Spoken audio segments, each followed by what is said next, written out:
तो आप देख रहे हैं शिवम स्टूडियो लाइव। और प्रोग्राम देखने के लिए हमारा channel like subscribe and follow करें। ओके, धन्यवाद, थैंक यू। तारी भाखत वेद पुराण पुकारी।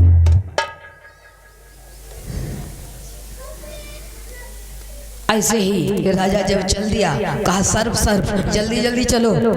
क्रोध आ गया संतों को, कहने लगे दुष्ट मूर्ख मदांध राजा, एक तो हमारे ऊपर हमारे कंधों पर बोझ बना और हम पे कहता है सर्प। हम सर्प हैं, अगर हमें तू सर्प बोलता है तो हम तुझे श्राप देते हैं कि तू ही सर्प हो जा, क्योंकि तू हमारे कंधों पर अजगर की तरह बैठा बोझ बना हुआ है। हम नहीं, तू अजगर की तरह बैठा है, इसलिए तू अजगर हो जा। अजगर होने का उसको श्राप दे दिया, वो अजगर हो गए।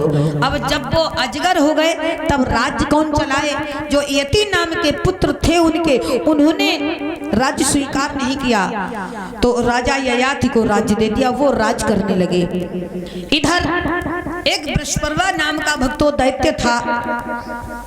बृहस्पति नाम का एक दैत्य था, उसकी एक पुत्री थी जिसका नाम था शर्मिष्ठा। दैत्य गुरु शुक्राचार्य की बेटी थी एक, जिसका नाम था देवयानी। एक बार ये दोनों स्नान करने के लिए सरोवर में बाहर जंगल में जाती हैं, तो वहां पर धोखा हो जाता है। कैसे? नारद जी वहां से गुजरे और अपने वस्त्रों को इन्होंने उतारा और स्नान किया, लेकिन जब नारद जी वहां से गुजरे तो इन्होंने वस्त्र अपने लिए से जल्दी जल्दी में धोखा ये हो गया कि शर्मिष्ठा के वस्त्र पहुंच गए देवयानी के पास, देवयानी के वस्त्र पहुंच गए शर्मिष्ठा के पास भक्तों। और जब पहुंच जाते हैं तो शर्मिष्ठा को क्रोध आ गया, क्योंकि वो राजकुमारी है। कहने लगी कि दुष्ट देवयानी, ये क्या बात हुई? साथ लगाने से तुम मेरे साथ क्या रहने लगी हो? साथ रहने से ही तुम राजकुमारी बनने के यानी हमारा पद लेने के का ख्वाब देखने लगी। और वहां एक कुआं था, कूप, उसमें उनको धक्का दे दिया, वो उसमें गिर गई और ये चली आई।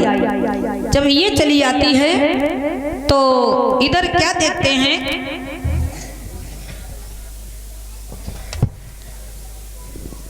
इधर क्या देखते हैं भक्तों? एक दिन राजा ययाति जाते हैं शिकार खेलने के, उसी दिन शिकार खेलने के लिए। तो शिकार खेलने जब वो जा रहे थे, उन्हें प्यास लगी।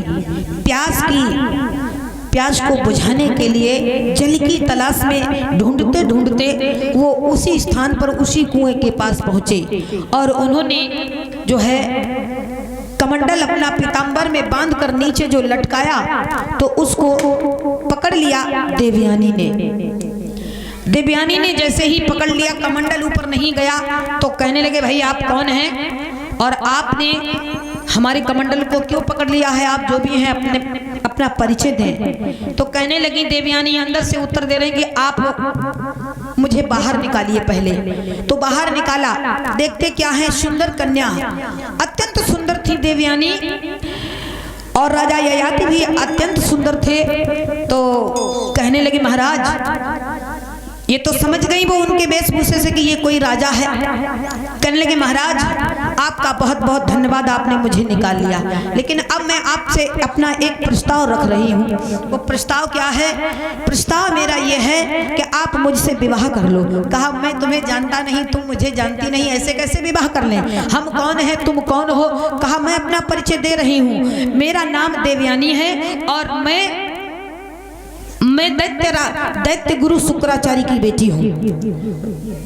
कहने लगे तो मैं राजा ययाति हूँ, लेकिन मैं तुमसे विवाह नहीं कर सकता। क्यों?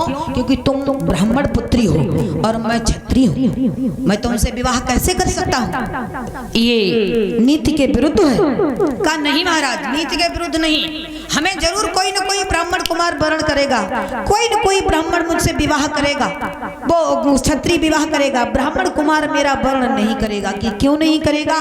कारण क्या है? कारण महाराज इसमें ये है कि एक बार देवगुरु बृहस्पति का पुत्र कच्छ आया था मृत संजीवनी विद्या सीखने के लिए मेरे पिताजी के पास में, और वो मृत संजीवनी विद्या सीखता रहा। हमारा दिल उस पे आ गया। मैंने उससे अपना प्रस्ताव रखा कि तुम मुझसे विवाह कर लो, तो उसने हमारे इस प्रस्ताव को ठुकरा दिया और मुझे क्रोध आ गया। मैंने उसको श्राप दे दिया कि आज के बाद तुमने जो भी विद्या का अध्ययन किया है वो तुम्हारा समय व्यर्थ चला जाए, तुम्हारी विद्या बेकार चली जाए। तो उसने भी मुझे ये श्राप दे दिया कि तुम्हारा कोई ब्राह्मण कुमार वर्ण नहीं करेगा।